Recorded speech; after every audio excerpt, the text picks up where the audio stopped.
Palma 90 presenta Médicos en la Radio. Días a todas las personas que nos escuchan y nos ven a través de YouTube, Empresas Radiofónicas, la doctora Dani Acta, nutrióloga de este lado. Para mí, como todos los martes, es un placer estar aquí transmitiéndoles mis conocimientos a todos ustedes. Vamos a iniciar con una frase. La frase de hoy, martes 3 de diciembre, casi culminando el año 2024, un año de muchas bendiciones, de muchos aprendizajes, porque todo lo que vemos de forma no tan positiva no es algo negativo, sino más bien algo que nos ayuda a mejorar, nos ayuda a crecer día a día como personas, como profesionales. Vamos a decir que date un tiempo y que hay un tiempo y un lugar para todo. Cada paso y cada golpe es necesario. Tienes que seguir adelante dando lo mejor que puedes y sin forzar nada. Pronto todo se acomodará. Pronto llegará tu momento de brillar. Prepárate. Seguir adelante trabajando en nosotros y confiando en que todo llegará en el momento perfecto. Dios tiene el control de nuestras vidas y nosotros tenemos el mando para tomar las decisiones correctas, porque hay que recordar que cada decisión que tomamos va a repercutir en nuestro futuro. Así que tenemos el control de tomar buenas decisiones hoy en día, y si no son tan buenas, bueno, una enseñanza traerá.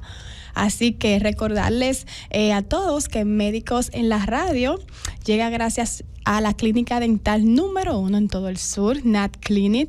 Ven a Nat Clinic y comienza tu año 2025 con una sonrisa perfecta. Implantes dentales, blanqueamientos, brackets y todo en odontología. Haz tu cita hoy llamando al 809-524-5858.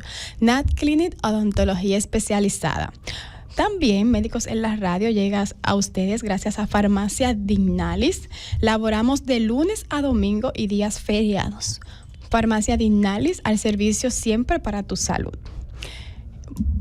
Hoy vamos a tener un tema súper interesante. Ayer se celebró el Día Mundial del SIDA, que se conmemora cada 1 de diciembre, desde el 1988, el cual fue proclamado por la Organización Mundial de la Salud.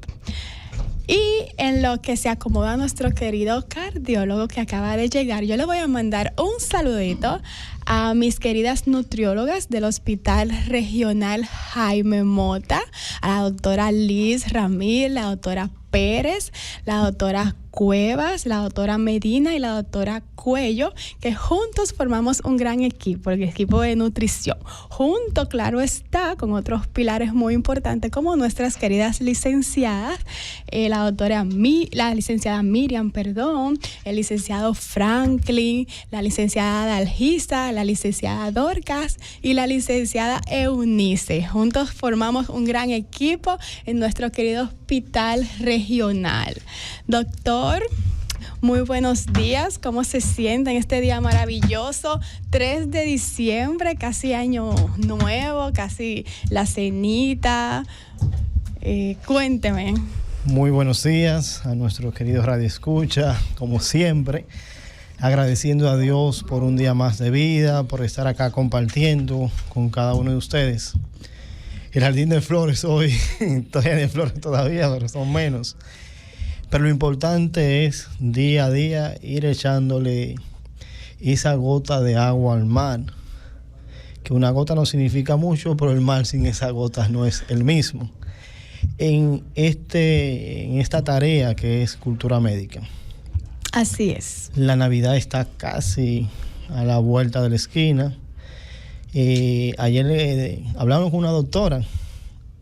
Los hospitales, para ya diciembre, muy cercanito a Nochebuena, tú lo ves casi desolado. Y yo digo, pero debe ser de manera innegable un milagro, porque a veces vemos un paciente con insuficiencia cardíaca que para el día de Nochebuena se mejora y quiere pasar la Nochebuena en su casa. Entonces, que la magia de la Navidad no se pierda, que sea un tiempo de reflexión, nosotros estudiamos en la iglesia la mayor parte del tiempo y veíamos una buena práctica que tienen, por ejemplo, los salesianos. Al final del año cogen su libretica, ponen todas las cosas buenas de ese año, todas las cosas que hay que mejorar un poquito y cuál es el plan para el nuevo año. Y debe ser así. Si no, entonces viviríamos en una vida que siempre tendría iguales resultados. A veces le pedimos a Dios, Señor, hazme el milagro de que se resuelvan todas mis cosas. Pero si no hago ningún cambio, ¿cómo el Señor va a actuar en mí? Exacto, ¿verdad? Hay que anotar, ¿cierto, doctor? Hay que anotar las metas del próximo año y ponerlas en práctica para poder desarrollarlas. Claro, metas alcanzables, metas a corto plazo y metas a largo plazo. Porque a veces las personas se sienten un poco, no frustradas, pero sí como que incómodas consigo misma al no cumplir las metas que se propusieron en el año. Pero por eso la dividimos en esas dos fases, porque hay algunas que necesitan un poquito más de tiempo para alcanzarlas, pero no hay que rendirse, sino más bien buscar estrategias de cómo puedo alcanzarlas, qué puedo hacer, qué cambio hay en mí, que puedo incorporarlo a mi vida, ¿entiendes? Entonces es muy importante. Hay otros países también que tienen su método, algunos que en Europa, por ejemplo, las uvas que se comen, creo que son 12 o no sé cuántas, porque eso es símbolo de buena suerte, igual que aquí utilizamos ¿cómo se llama? El incienso, mirra, sí, para sacar la vibra mala y que venga la vibra buena. Y mira que aún en las iglesias se utiliza el incienso. Para que vean. Que a veces criticamos un poquito qué significa esto y vemos que son prácticas que le dan fe a la gente. Fe en algo que va a suceder, y a veces vemos situaciones que tú dices, ¿y cómo llegaron? Llegaron porque poco a poco tú la fuiste creando. Si tú tienes fe en algo, eso es lo que va a permitir que las cosas te sucedan. Dicen que, por ejemplo, la atracción en el caso del dinero, si usted tiene fe de que echando su incienso en la casa, todas las cosas malas se irán, usted en la vida real va a mejorar, porque al final es en lo que puso su fe. Claro, pero hay que obrar. No estoy hablando de idolatría, o sea, no hacen nada de esas cosas. Porque la fe sin obra es muerta, hay que obrar también, ¿verdad? No, idolatría no, ¿sabes qué? Se les respeta a las personas sus creencias, doctor, sí. Pero hay que creer en algo, en el universo, en la vida, en Dios, en Jehová, en algo, lo que usted quiera creer, ¿verdad? Sí. Porque eso hay que respetarlo. Yo creo en Dios, sí. Creo en Dios. Me gusta mucho orar siempre en la mañana antes de dormir, también visitar la iglesia, pero me gusta también la energía positiva. Creo también en la energía positiva. Me gusta siempre estar positiva. Pienso que cuando estoy positiva como que atraigo eso a mi vida. Me gusta estar rodeada de personas positivas. También, nada de personas negativas. Siento que también eso como que se pega, la negatividad. Claro. Sino que entonces, eso también usted lo puede tomar en cuenta. Pero como siempre digo, hay que respetar las creencias de los demás. Nosotros respetamos, así como hay que respetar también nuestro punto de vista, ¿verdad, doctor? Esa sería la idea. Dicen que el respeto al derecho ajeno es la paz, Benito Juárez. Exacto. Pero a veces existen personas o grupos que piensan que su idea es la que debe primar, que ellos son los que tienen razón. Yo soy de lo que pienso, inclusive yo veo, hay un movimiento que se llama ecumenismo, que uno de los abanderados era el Papa Juan Pablo II. Decía que su idea es seguir a Cristo, donde usted tenga una relación personal con Dios, está siguiendo a Cristo. No estoy hablando de que la congregación en las iglesias de las diferentes denominaciones no sea necesaria, porque a veces los grupos funcionan como red de apoyo. Y eso es bueno. A veces nosotros, por ejemplo, en la hermandad de Maús nos reunimos los miércoles. Y a veces se me hace tarde, pero voy porque tengo un compromiso con el grupo que pareciera realmente es con el Señor, que es el primero. Amén. Pero el grupo te hace ir cuando tú no llegas, fulano, porque no ha llegado. Sin embargo, lo importante es una relación personal con Dios. Dicen que la fe sin obra no tiene sentido, la obra sin fe no mucho. Y a veces hay discusiones sobre esto. Y una vez decía alguien, un filósofo, muéstrame tu fe a través de las obras, que yo te mostraré mi fe en las obras. Que eso es como la matemática, uno depende del otro. Así mismito es, doctor. Entonces le estaba comentando a los queridos oyentes, a las personas que nos sintonizan, que hoy vamos a hablar de un tema que ayer se conmemoró el Día Mundial del SIDA y que fue la Organización de la Salud fue quien otorgó ese día.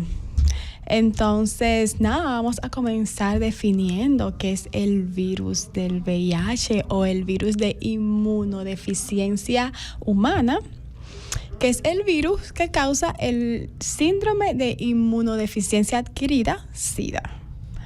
Entonces, cuando una persona se infecta de VIH, este ataca al sistema inmunitario, por eso es el nombre VIH. A medida que el sistema inmunitario se va debilitando, la persona da el riesgo de contraer en otras infecciones, como cánceres también, y estos pueden ser mortales para su salud.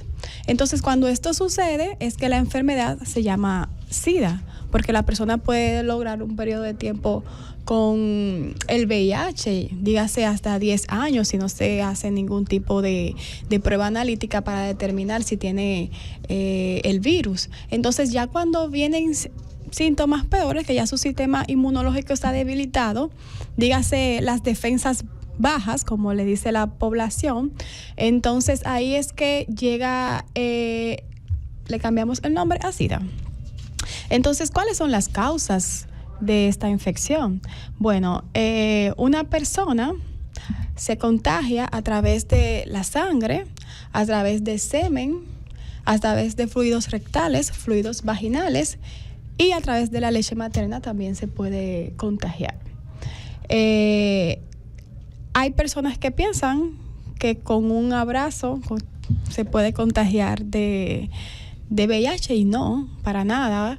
Hay que tener mucho cuidado con la discriminación a este tipo de personas, porque este tipo de personas cuando le dan un diagnóstico de VIH o SIDA, son personas que ya están en sí inmunocomprometidas, entonces al tener un diagnóstico así se inmunodeprimen más. Son personas también que necesitan ayuda terapéutica, ayuda psicológica, muchas veces ayuda psiquiátrica. Entonces no debemos discriminar, más bien hay que apoyar, hay que ayudar, hay que hacer que esas personas tengan educación en cuanto a eso, porque la persona piensa que va a morir, doctor, pero no se cura, pero sí puede vivir un estilo de vida adecuado, con un tratamiento adecuado, ¿cierto? Sí, el VIH es el virus, como yo te decía, que causa la enfermedad. El SIDA ya es la etapa avanzada de la enfermedad como tal. Exacto. Y sí, más adelante, al final de nuestra intervención, vamos a ver que existen tratamientos.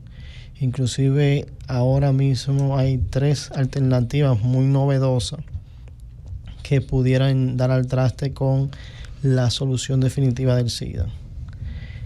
Claro, cuando el 1 de diciembre de 1988 la Organización Mundial de la Salud tuvo la idea de dedicar un día del año a la prevención o la lucha contra el VIH-Sida, lo hizo con objetivos. A veces este día celebramos, recordamos lo que es el VIH, pero yo creo que siempre es oportuno recordar por qué se hizo eso.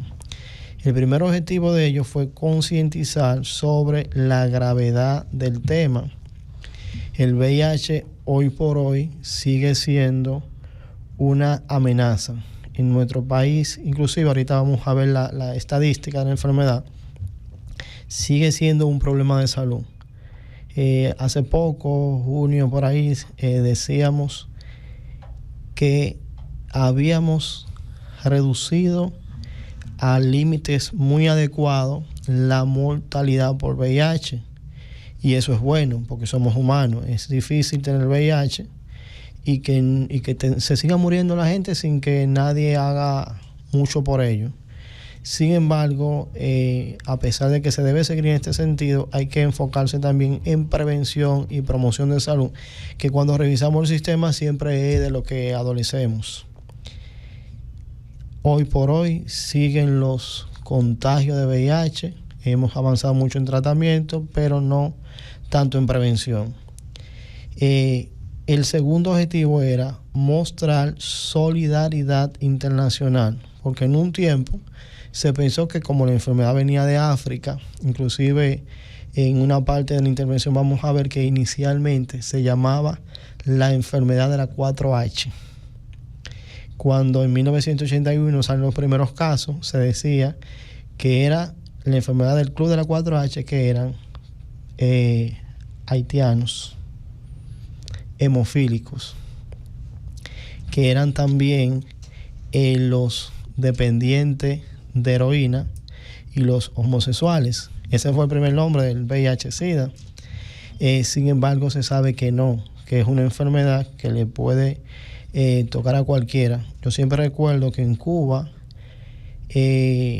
había una cajita pequeña, pero con un candado grande en cada sala de donde se trabajaba medicina. Y te decían, si tiene un paciente VIH positivo y por error te punchaste con una aguja, tiene que buscar a la enfermera que tiene la llave del candado grande. Ahí ellos tenían un medicamento que decían que si se aplicaba en las primeras 24 horas, tenía el 99% de posibilidad de no contagiarte de VIH.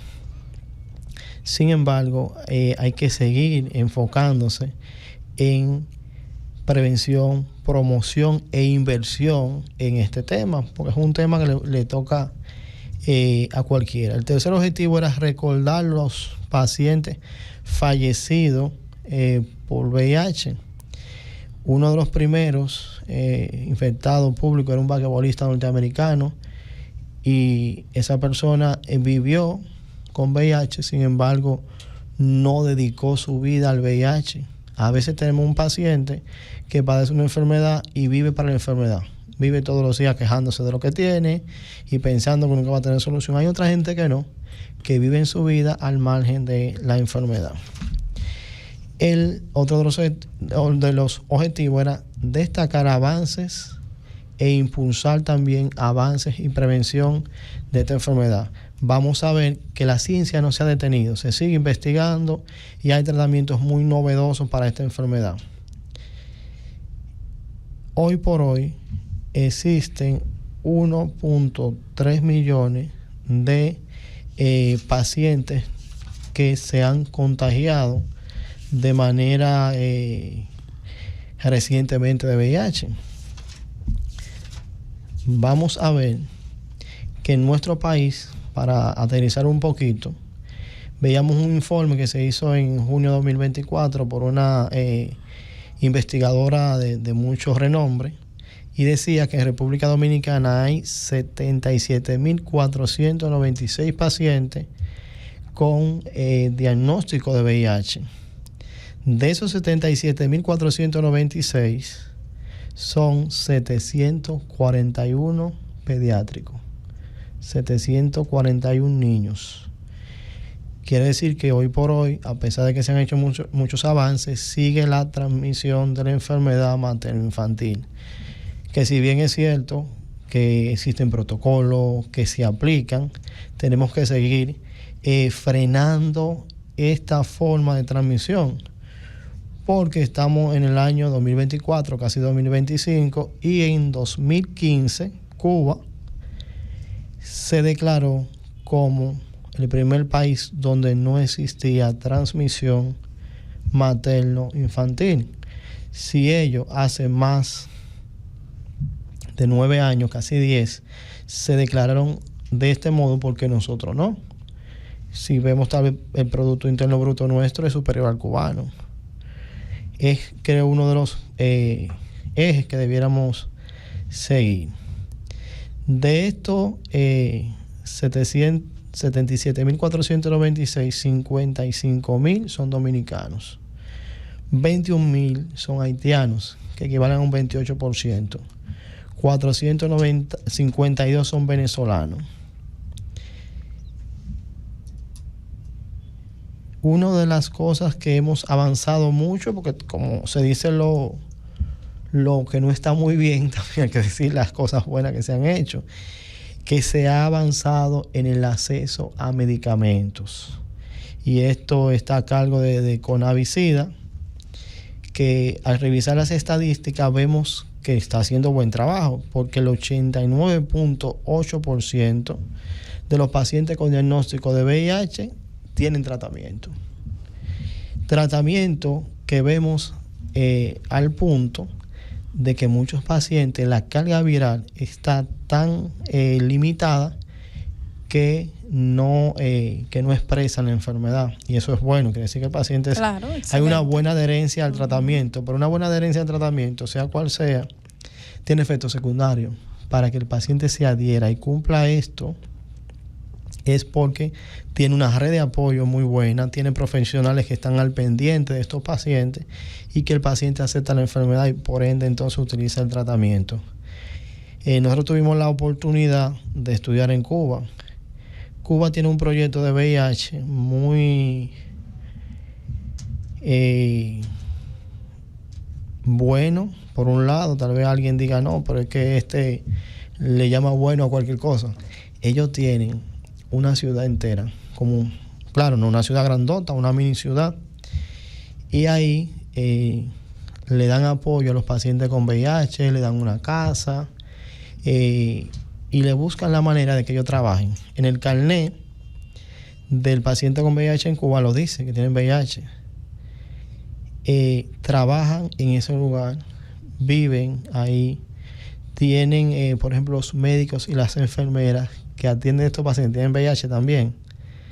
Entonces, la atención a ellos es buena porque el médico o la enfermera lo atiende sabiendo que él también tiene la enfermedad y se preocupa. Y yo veo que ellos le dan muy buenos resultados. Mira, a tal punto que ellos dicen ya no tienen transmisión materno-infantil. Claro, otros dirían sí, pero es muy bueno decirlo, pero vete tú a vivir en un complejo donde todo el mundo tenga VIH. Pero esto es parte de lo que tenemos que trabajar. Como usted decía ahorita, el VIH al inicio, hay una historia de un niño, Brian White, que ahorita hablamos de las H's, el hemofílico, él era hemofílico, y en una transfusión se contagia de VIH. Cuando intenta ir al colegio nuevamente, no lo dejan ir, porque antes se decía, primero, que se le estigmatizaba de que el VIH era responsabilidad de los homosexuales. Lo segundo era que un día decían que se contagiaba por la saliva, que por el sudor, que por el abrazo. Sin embargo, esto ya no existe. Así es. Pero hoy por hoy, en las personas vemos que un paciente con VIH, si te da, no sé, un pedazo de pan que se está comiendo, tú tienes como cierta aprensión de cogerlo, o si están comiendo y te pasa la cuchara para que tú comas. Y el VIH no se pega por un abrazo, no se pega por compartir la comida, los alimentos, no se pega por utilizar lugares que el paciente con VIH utilice. Y es por esto que a veces tuvo un paciente lo diagnostican con VIH y cae en depresión, porque piensan, se me acabó la vida, pero es por el rechazo social que existe. Exacto, recordarles a nuestros oyentes que el virus tampoco se contagia por un beso, ni por mosquitos, ni por mascotas, ni por personas que toquen a otra sudada, tampoco, ni por manipular alimentos que con una persona que contengan VIH. Entonces, hay que educar también a la población en cuanto a eso, en cuanto al contagio, porque como dije anteriormente, esas personas que son discriminadas, que son rechazadas, se aíslan y siempre se deprimen, y su sistema inmunológico, pues el que está alterado, pues se altera mucho más, porque no tiene esa red de apoyo, lo señalan en su familia, entonces esa persona también cae en depresiones. Pichardo. Entonces solamente ahí vemos que no solamente está afectado físicamente, también mentalmente, emocionalmente. La persona también se afecta económicamente porque tiene, ¿sabe? Aunque en nuestros hospitales, en nuestro gobierno nos ayuda a la persona, pero como quiera, porque cuando tú tienes tu mente alterada, tu cuerpo alterado por una enfermedad, tú no tienes deseo de nada. No tienes deseo de trabajar, no tienes deseo de salir de tu casa, no tienes deseo de cuidarte físicamente. Entonces, por eso es que muchas veces vemos también a las personas con esta patología un poco descuidadas físicamente. Pero es que hay algo que va más allá de una enfermedad física.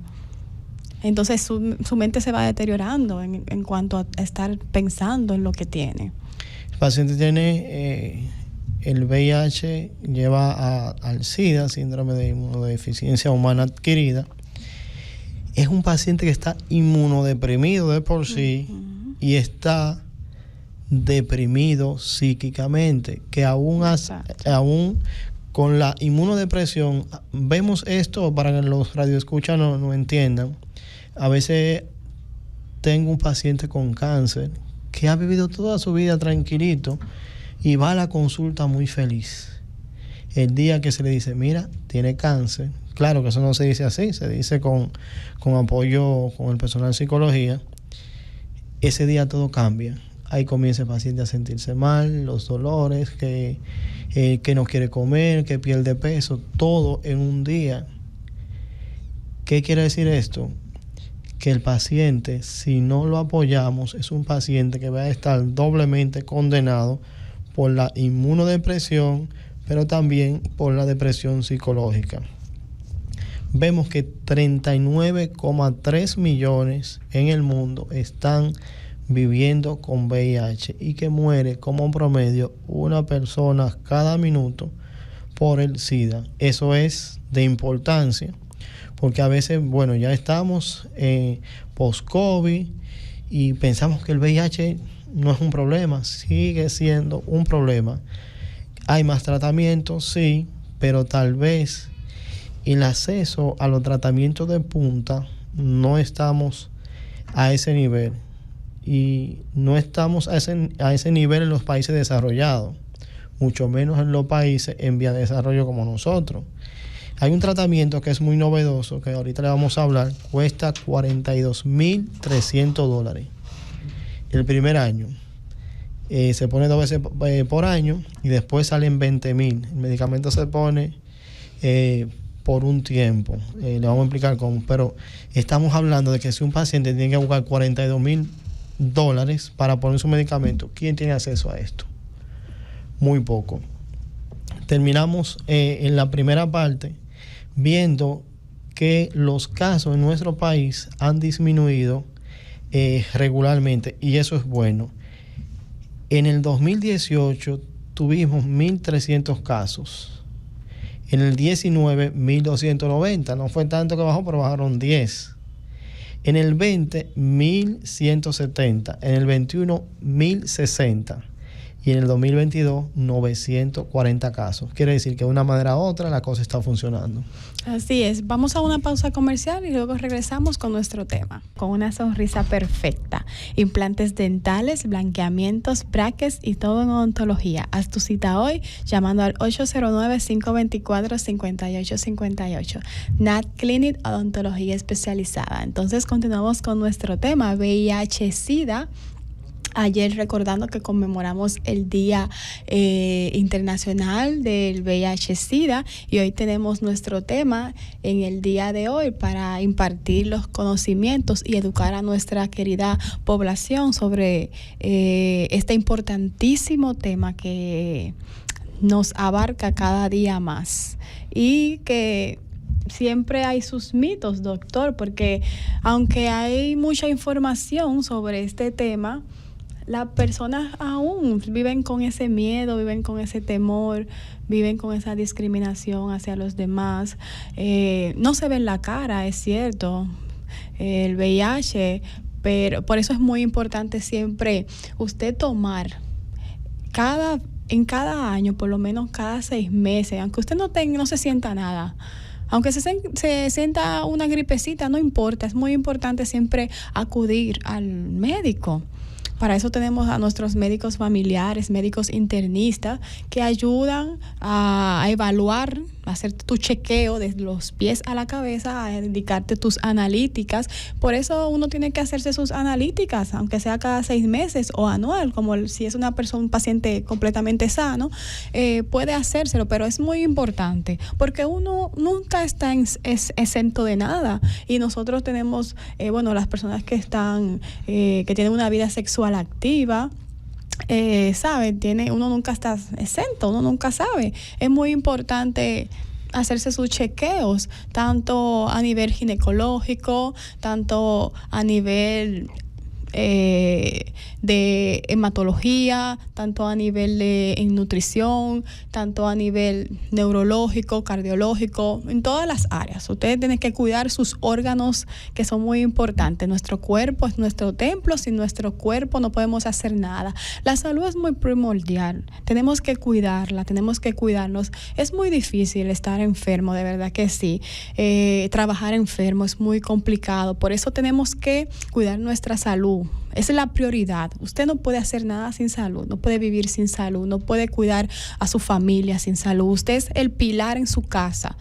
Si usted no está bien, sus hijos no pueden estar bien, su esposo no puede estar bien. Si su esposo no está bien, su esposa no puede estar bien y sus hijos tampoco. Entonces usted es el pilar de su casa. Cuídese y cuidemos también a los más vulnerables, como son nuestros adultos mayores, que también necesitan siempre sus chequeos, sus medicamentos al día. Ya si tienen una enfermedad, claro está, si no la tienen, como quiera, tienen que siempre acudir al médico periódicamente, es muy importante. ¿Cierto, doctor? Así es, cuando usted habla del cuidado, nosotros siempre recordamos, el médico se cuida mucho. Sin embargo, es difícil un médico que tú le preguntes, un día no te diste un pinchazo con una aguja. Casi sí, todo lo ha pasado. Así es. Una vez yo vi un paciente, estaba crítico, y en la velocidad de hacer las cosas me pinché. Y me pasé la madrugada entera haciéndole análisis al paciente. Porque es muy frecuente que cuando tú ves un paciente delicado, a ti se te olvide todo. Te dediques al paciente y se te olvide tu propio cuidado. Así mismo. A mí me pasó también. Yo me di mi pinchecito ahí en el dedito. Pero como le dije anteriormente, ejemplo, yo siempre me hago mis chequeos rutinarios, aunque sea anual. Siempre me hago todo así mismo. VIH, hepatitis, todo. Porque como le dije, uno no sabe, claro. Uno está vivo. Entonces usted tiene que hacérselo. Si yo me lo hago, usted también tiene que hacerse todos sus chequeos, aunque no tenga nada. Pero la prevención, mire, la prevención lo es todo.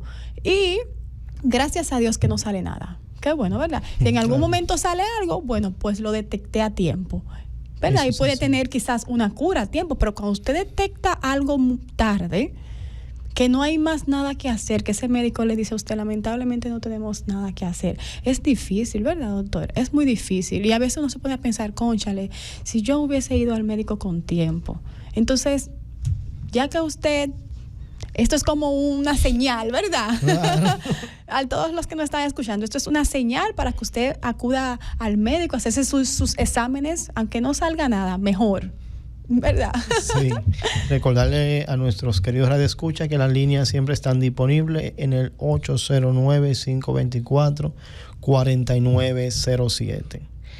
Veíamos, doctora, en algo que me alegró cuando analizamos las estadísticas de nuestro país sobre las edades de pacientes contagiados.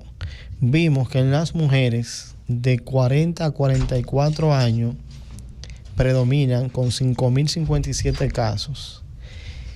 Eso quiere decir que la enfermedad, porque esa edad no es lo común del primer contagio, que las edades que vemos hoy que predominan son las que se contagiaron posiblemente en el pasado, y que ya la población más joven se está cuidando, y llegaremos en un momento que posiblemente el número de contagios sea bien bajo.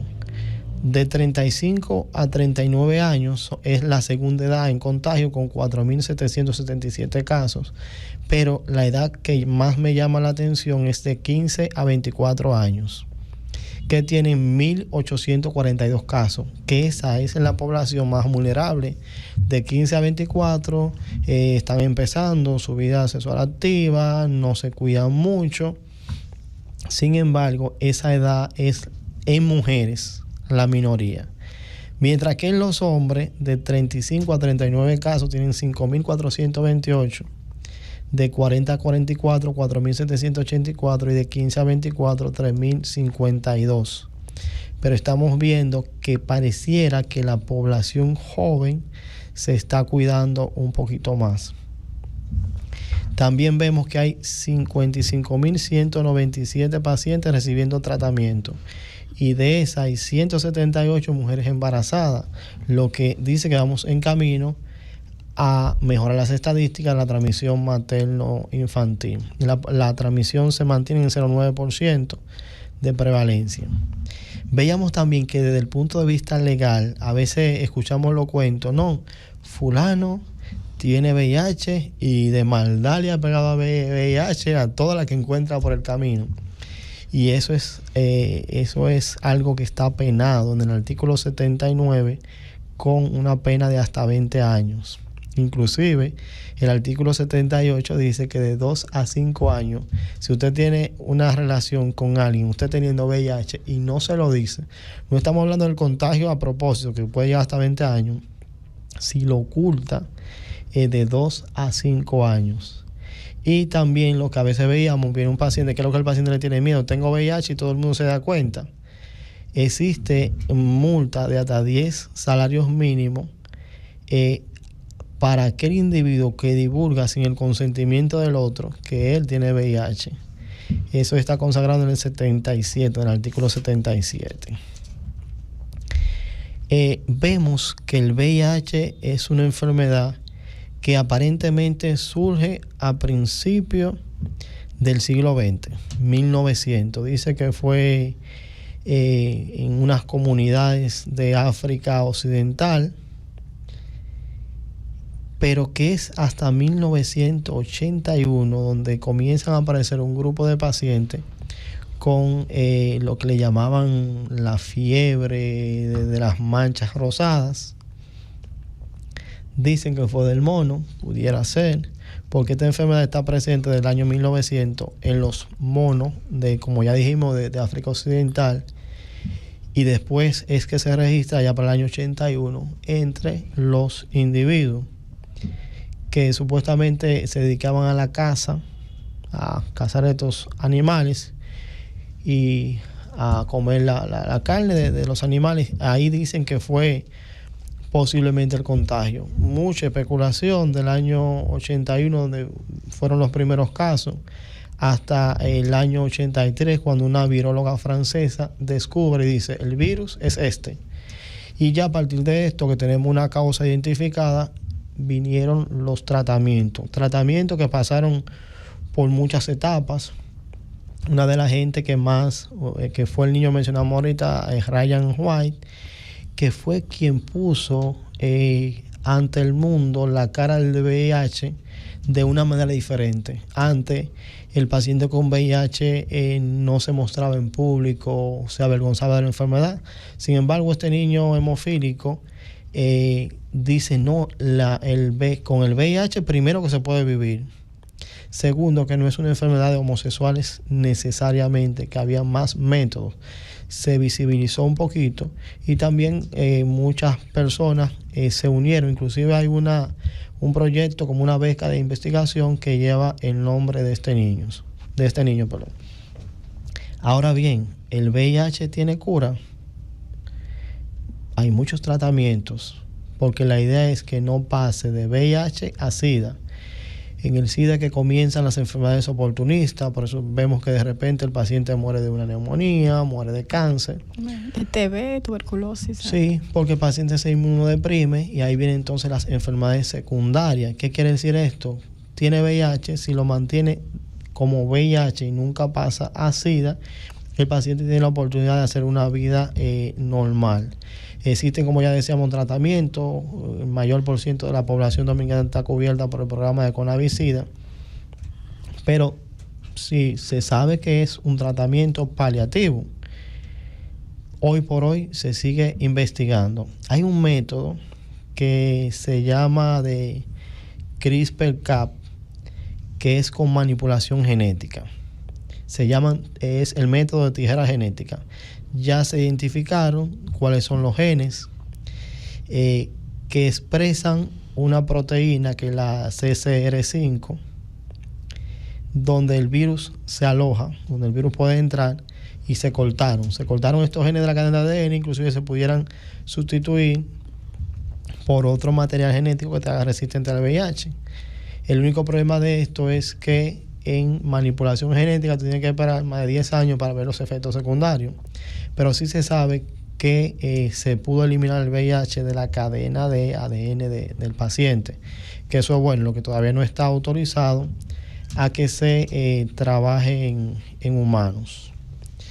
Hay otro método que es un paciente portador de VIH pero con leucemia.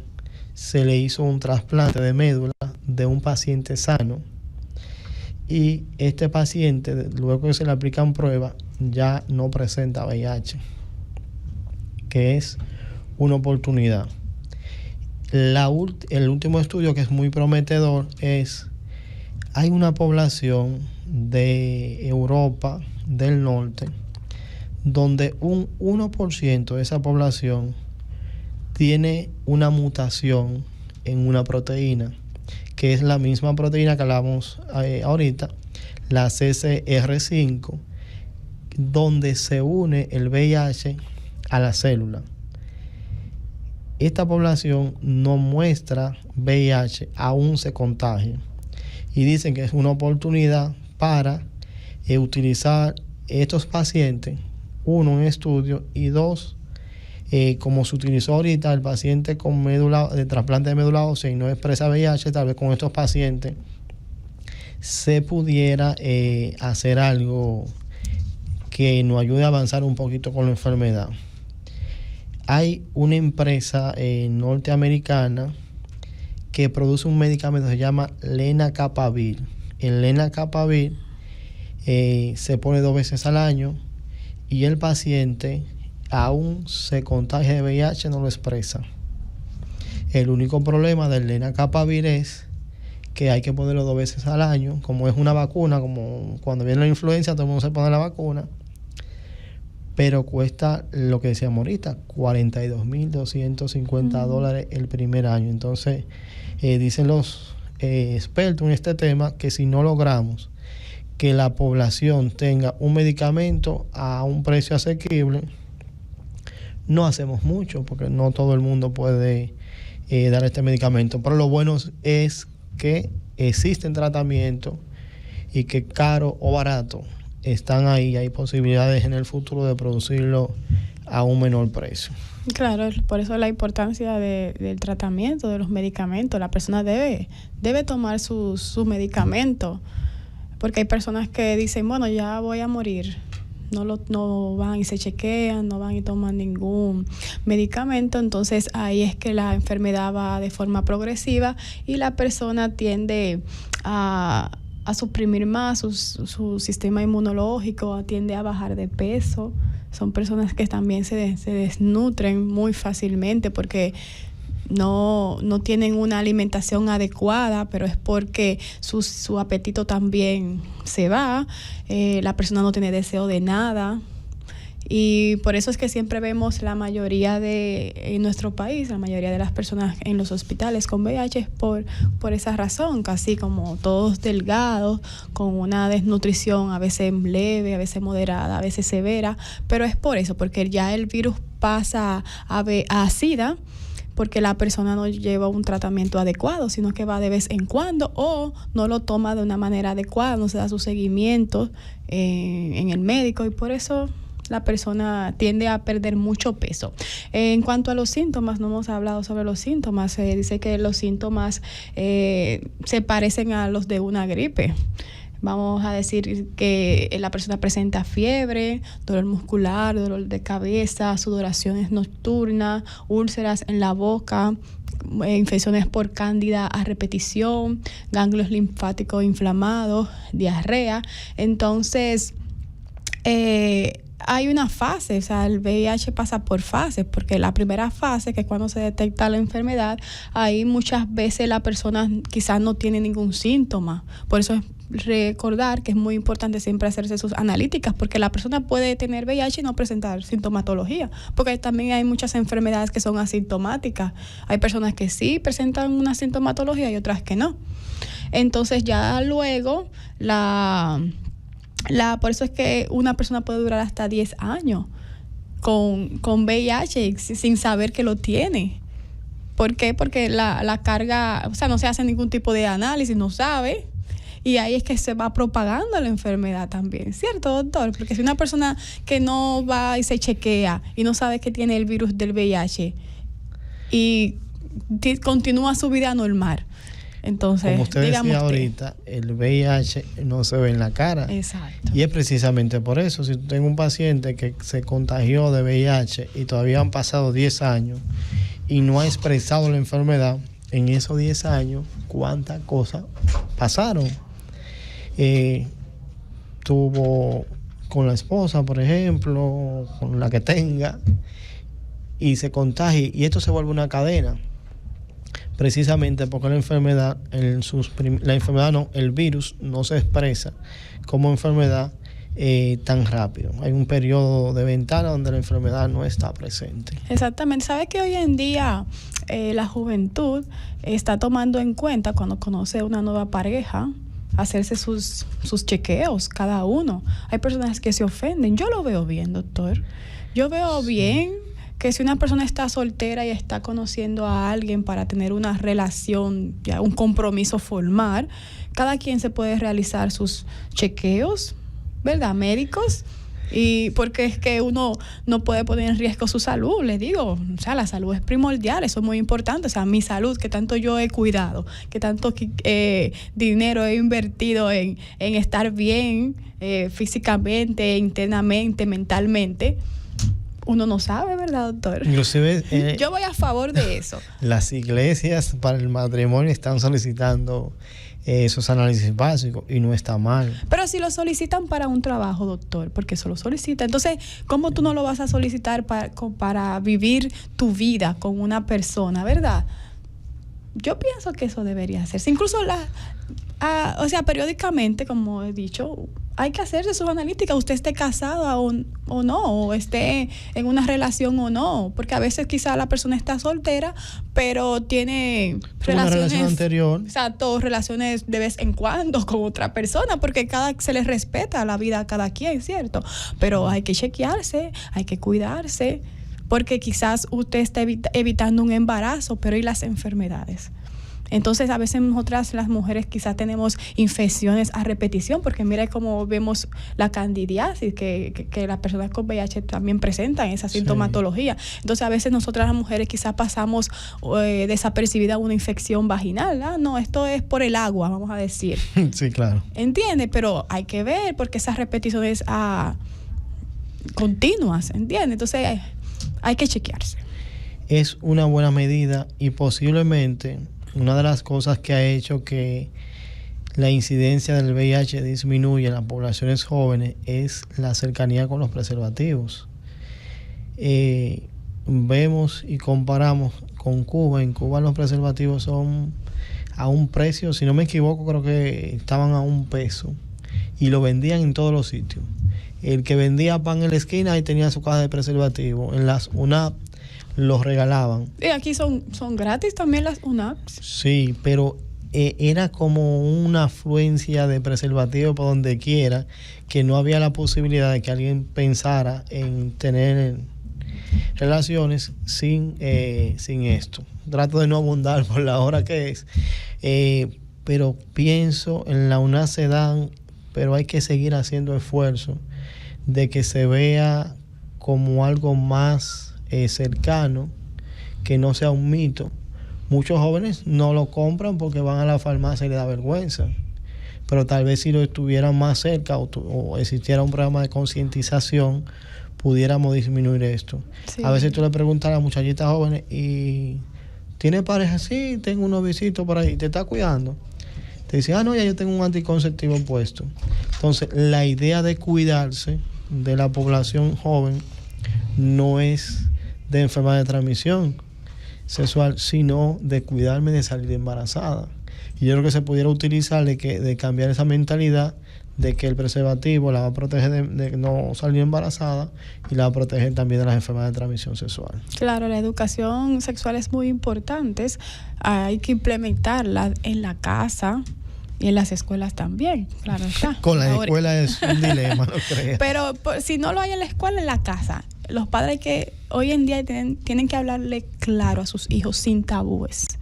Y las jovencitas, claro, eso es... Miren, allá cuando yo estudié en Brasil, las chicas van a la farmacia y a los supermercados y compran sus preservativos. Y eso es normal. En la universidad donde yo estuve, una universidad federal, porque ya son universidades federales, doctor, yo no vi ni una jovencita embarazada. Ni una. Y mire que allá en Brasil es un país muy liberal. La mentalidad de la juventud y de las personas allá es muy diferente aquí. Y yo no vi una joven. De verdad, allá se cuidan mucho, allá se preparan primero, o sea, le huyen a quedar embarazada y le huyen también a las enfermedades, porque de verdad que se cuidan mucho en cuanto a eso. O sea, los preservativos se venden mucho allá. Mucho, y también en los hospitales los dan y ellas andan, y los jóvenes y las chicas andan con su preservativo en su bolsillo, cartera, en su cartera, y eso allá es normal, no son juzgadas para nada. Más bien los padres se los dan. Sí. Porque que imagínate, ya no vivimos los tiempos de antes, ya el mundo va evolucionando y todo va cambiando, y hay que orientar. No es que usted al darle un preservativo lo va a mandar a hacer lo mal hecho a la calle, pero porque que usted no sabe cuando su hijo sale de su casa, usted no sabe qué va a hacer. Entonces hay que orientar, hay que educar. Mire, la educación es lo primordial, es el pilar de todo. Esa es la gran prevención, la educación. Entonces, nada, doctor, vamos a terminar nuestro programa hablándole sobre un poquito de prevención, que es que hacerse pruebas, las pruebas de detección a temprana edad, no usar drogas ilícitas, no compartir agujas, evitar el contacto de manipulación de sangre de otras personas, claro, sin guantes y todo eso.